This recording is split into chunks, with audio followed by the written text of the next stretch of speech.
Jason, sorry so late. I'm getting back to you in regards to that odd noise I was having in my rower.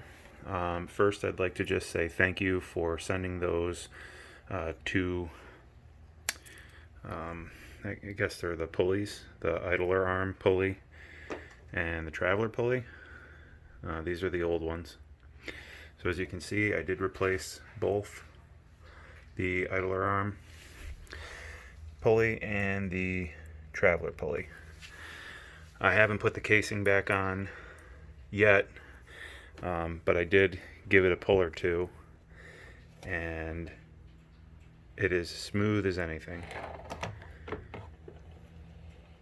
I don't hear that weird noise anymore.